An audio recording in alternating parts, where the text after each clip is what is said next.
राज्यातील खासगी कोचिंग सेंटरच्या कारभाराला शिस्त लावण्यासाठी राज्य सरकारने प्रस्तावित कायद्याचा मसुदा प्रसिद्ध केलेला आहे.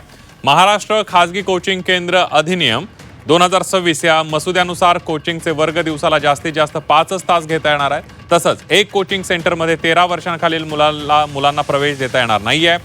शुल्क, पायाभूत सुविधा, विद्यार्थ्यांची सुरक्षा, समुपदेशन आणि मानसिक आरोग्याबाबत हे नियम प्रस्तावित करण्यात आलेले आहेत.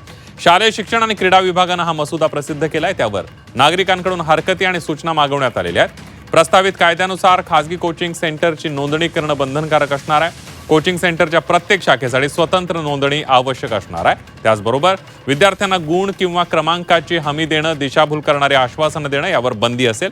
प्रशिक्षक पदवीधर असणं देखील आवश्यक असणार आहे.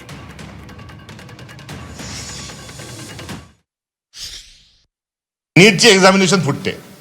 नीट पेपरमध्ये घोळ आहे. ज्या UPSC MPSCचे पेपर जे फुटतात आहे अशा तक्रारी आहेत. तलाठ्याच्या, ग्रामसेवकाच्या, कोर्टातल्या ज्या परीक्षा आहेत त्या फुटतात आहे. त्यामुळे आजार काय आहे तर पेपर फुटी आहे आणि उपचार काय केला जातोय तर कोचिंग क्लासेसची आचारसंहिता निर्माण करा. त्यामुळे आजार सोडून उपचार करण्याची ही एकंदरीत जी पद्धत सरकारची आहे ही आपलं लक्ष दुसरीकडे नेण्याच्या अनुषंगानं त्यांचा हा खटाटोप दिसतो. कुठेतरी कंट्रोल आला होता येण्याची गरज आहे. जिथे हा ड्राफ्ट जो आपण बघतो त्याच्यामध्ये जसे एक सुट्टी कंपल्सरी आहे किंवा फीजबद्दल जे रिस्ट्रिक्शन्स आलेले आहेत हे एका प्रकारे चांगलेच आहे. ही गरज पण होती काळाची. पण हे करत असताना दुसरी बाजू पण सरकारने समजून घेणे गरजेचे आहे की आज परिस्थिती अशी आहे की मागच्या 10 किंवा 5 वर्षाचा तुम्ही डेटा काढा.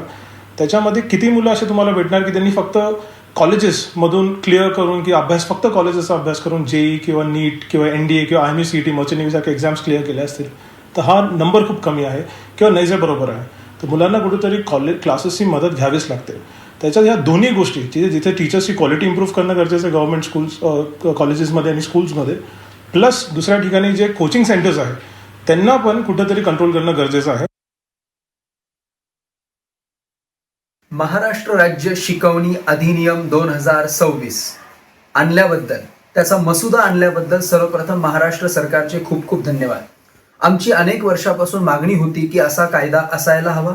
या कायद्यामुळे कोचिंग क्लासेस क्षेत्रामध्ये असलेल्या अनेक अपप्रवृत्तींना आणि गैरप्रकारांना आळा बसणार आहे.